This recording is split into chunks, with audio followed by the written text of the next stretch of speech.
In the day's other news, a major winter storm snowed in the nation's capital and much of the mid-Atlantic. Up to 10 inches fell across the region, and winds gusted at 35 miles an hour.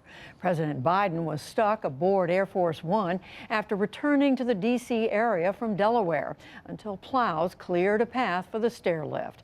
The storm closed schools, grounded flights, and knocked out power as far south as Alabama.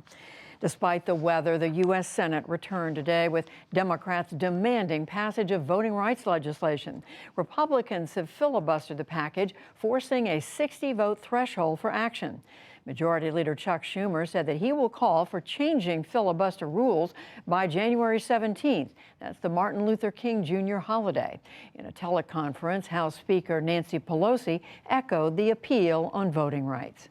There is nothing more important that Congress has to do than to pass this legislation. Everything that we do is affected by how elections are, the sanctity of the vote is respected. The voting rights legislation would be a response to election laws passed in Republican-led states since the 2020 presidential vote. The Attorney General of New York State issued subpoenas today to former President Trump and two of his children. Along with their father, Donald Trump Jr. and Ivanka Trump are being asked for testimony and documents. The civil investigation is focused on the family's business practices. There is fresh evidence of rising gun violence across the country. New data shows that Chicago and surrounding Cook County, Illinois, had more than 1,000 gun-related killings in 2021. That was 121 more than the record that was set 1 year before. The great majority of the victims were Black or Hispanic. Iran today marked 2 years since U.S. drones killed a top general, Qasem Soleimani, on President Trump's orders. At a rally in Tehran, President Ibrahim Raisi demanded that Mr. Trump be prosecuted for the attack.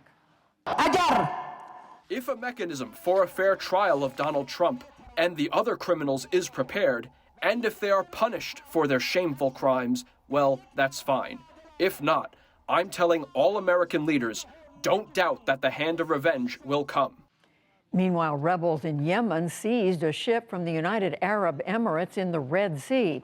The UAE is part of a coalition fighting the rebels who are allied with Iran.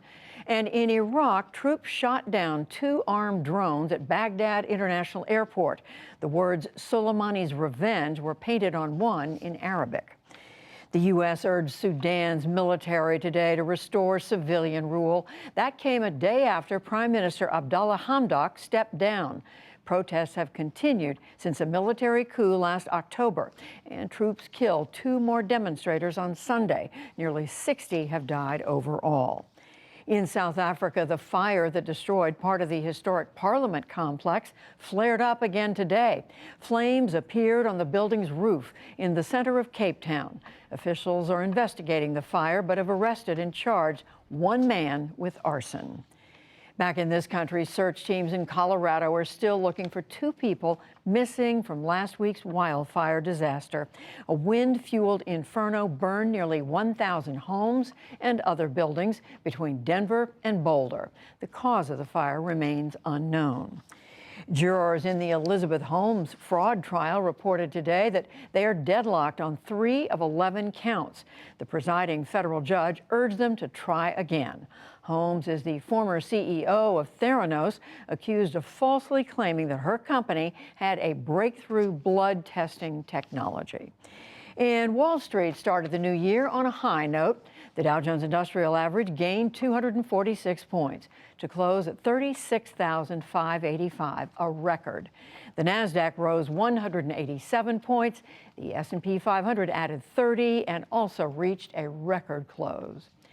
Still to come on the NewsHour, we speak to the longtime girlfriend of a Capitol police officer who died after the January 6th riot. Tamara Keith and Amy Walter weigh the political divisions surrounding the Capitol attack 1 year later, how technology is helping struggling dairy farms, and much more.